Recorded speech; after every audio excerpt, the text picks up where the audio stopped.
Assalamualaikum. Ahlan. So, ayan, may nagpunta na worker, hindi baka gagawin na yung uh, kwarto ng maneho dyan sa baba. So, kaya titibagin nila yung wall. So, ayan, di na sila umuwi, kaya yan yung naisipan ko prepared sa kanila na tanghalian nila. Hamburger lang kasi mas mabilis.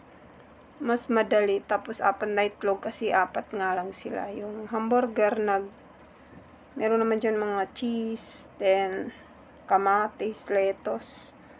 So, yun na lang yung mabilisang na para ma-prepare ko sa kanila.